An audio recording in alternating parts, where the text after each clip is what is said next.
Akhir-akhir ini kan kita mendengar kata Samsul sama belimbing sayur, di mana dua kata ini ditujukan cawapres Gibran Rakabuming Raka. Dan dua kata itu hanya dianggap candaan, cuma guyonan, meski dia tahu kata-kata itu ditujukan pada dirinya. Kata-kata itu disebutnya berasal dari teman lama di PDI Perjuangan. Ini dia, info terkini Widya. Marah nggak waktu awal-awal dengar itu? Enggak, yang bikin istilah kan juga teman-teman saya yang lama-lama di PDI Perjuangan. Ya, halo teman-teman lama. Selamat siang.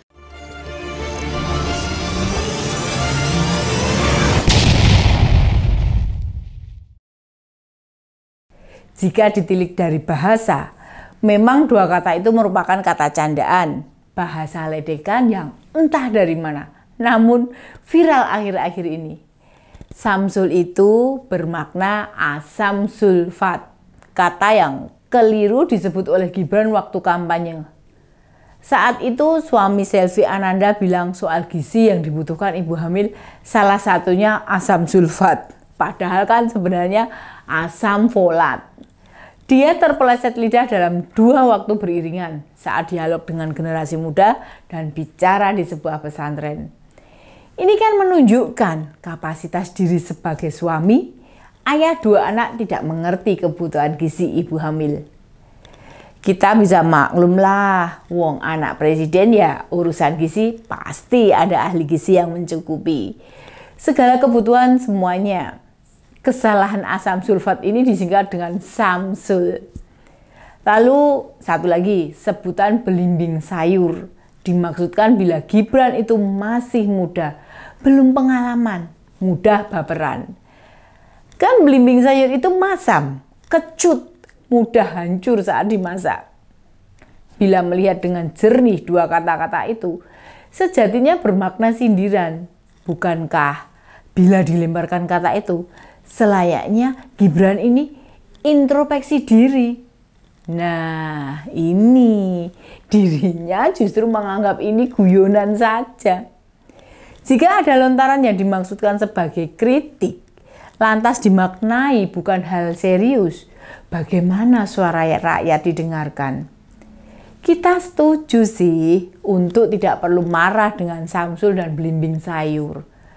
Tapi rubahlah diri dengan baik. Entah tutur kata, entah sikap, entah cara berkomunikasi, dan lain sebagainya. Dalam debat cawapres, hal-hal itu kan tidak bisa kita lihat. Sampai merendahkan Caimin dengan bilang, mohon maaf pertanyaannya terlalu sulit. Lalu bersikap tak pantas pada Prof. Mahfud.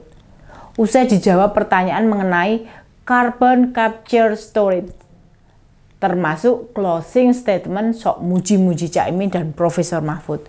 Itu malah berlebihan. Mau dibedah model seperti apa? Dalam berbagai kesempatan harusnya Gibran banyak belajar. Utamanya mengenai etika.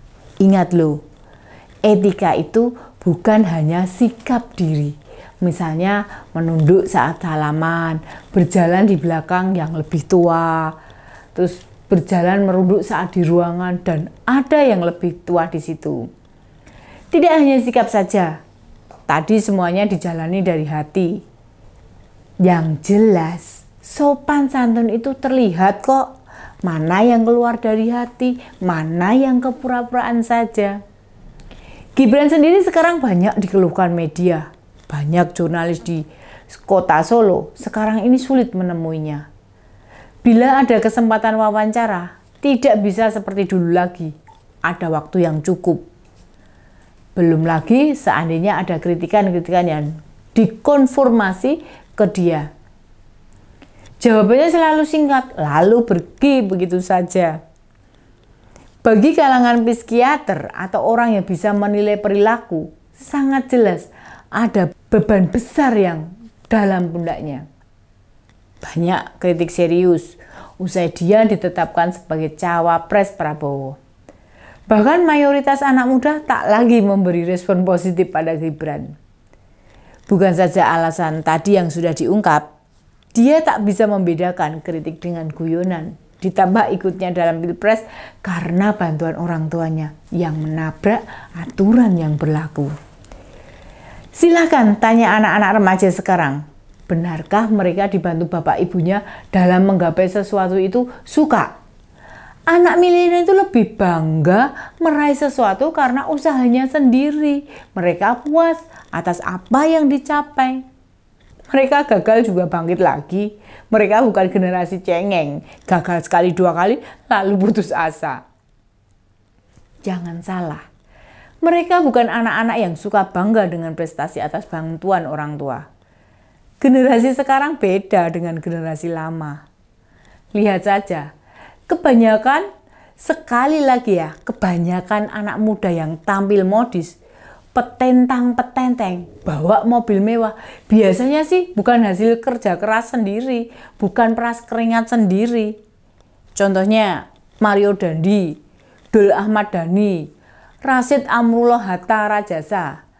3 di antara anak orang kaya yang terlibat kejadian dengan korban kondisi mengerikan. Apa sih prestasi dari mereka? Mungkin banyak yang nggak tahu. Mario Dandi bawa mobil mewah menghajar David Ozora hingga koma.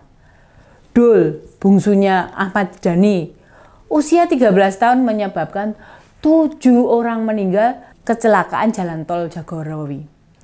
Lalu Rashid Amrullah menabrak mobil Luxio yang menyebabkan 2 dari 10 penumpang meninggal dunia. Itulah anak-anak muda yang hanya berkutat dengan kekayaan orang tua, yang selalu membanggakan milik orang tua.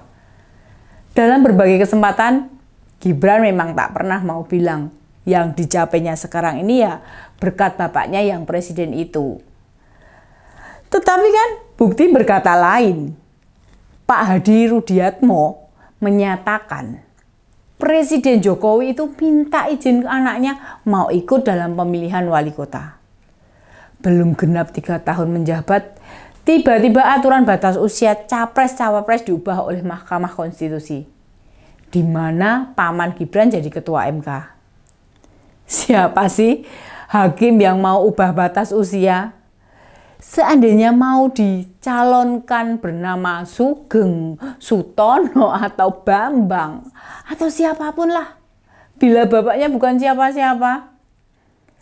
Jawaban Gibran menyebut Samsul dan Blimbing Sayur sebagai candaan, itu mengalihkan saja. Dirinya sengaja menganggap begitu, agar dijuluki anak muda yang tidak baperan, tidak bisa terima kritik, dan lain sebagainya. Padahal dalam 2 debat pilpres yang sudah diselenggarakan, emosinya terlihat paling tidak terkendali. Hal yang sama juga dilakukan oleh Prabowo, capresnya Gibran. Mau bagaimanapun, kritik ya tetap kritik. Sebagai calon pemimpin, sudah sepatut dan selayaknya mendengarkan, merubah sikap, memperbaiki diri sendiri. Mengerikan sekali, suara-suara orang seperti kita ini memberikan kritik hanya dianggap bukan hal yang penting atau serius untuk menjadi orang yang lebih baik. Jangan pertaruhkan bangsa ini untuk mereka-mereka yang mengabaikan kritik yang disampaikan. Demikian info terkini Widya. Sampai ketemu lagi di Ini Dia, info terkini Widya selanjutnya. Salam cerdas. Ini dia info terkini Widya.